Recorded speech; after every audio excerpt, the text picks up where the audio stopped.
সূরা আল বাকারা আয়াত ১৫৮ স্পষ্ট করে দেয় সাফা ও মারওয়া আল্লাহর পবিত্র নিদর্শন মূল বিষয়ের উপর। আয়াত ইন্না সাফা ওয়াল মারওয়াতা মিন শাইরিল্লাহ ফামান হাজ্জাল বাইতা আও ইতামারা ফালা জুনাহা আলাইহি আন ইয়াত্তাওয়াফা বিহিমা ওয়ামান তাতাওয়া খাইরান ফাইন্নাল্লাহা শাকিরুন আলিম। সাফা ও মারওয়া আল্লাহর পবিত্র নিদর্শন।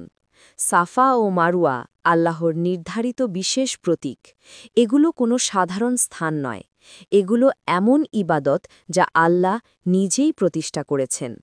এই দুটি পাহাড় হজরত হাজেরা আয়ের সাথে জড়িয়ে আছে যখন তিনি তার সন্তান ইসমাইলের জন্য পানি খুঁজতে দৌড়ে সাফা ও মারওয়ার মাঝে ৭ বার দৌড়েছিলেন।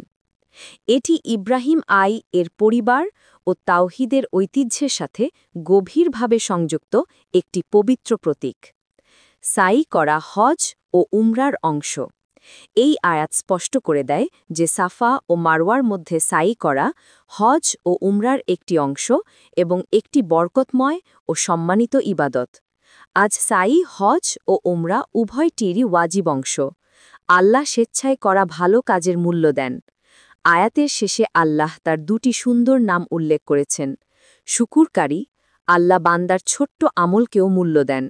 সর্বজ্ঞানী, বান্দার প্রতিটি নিয়ত এবং কাজ আল্লাহ জানেন। হজ, উমরা অথবা জীবনের যে কোনো স্থানে আপনি যে অতিরিক্ত ভালো কাজ করবেন, আল্লাহ তার উত্তম প্রতিদান দেবেন। সহজ ভাষায় সারসংক্ষেপ, আল্লাহ আমাদের জানাচ্ছেন সাফা ও মারওয়া পবিত্র স্থান। তাদের সাই করা হজ ও উমরার সময়। আর যে কেউ ভালো কাজ করে, তা চাই ফরজ হোক বা নফল, আল্লাহ তা গ্রহণ করেন, মূল্যায়ন করেন এবং পুরস্কৃত করেন।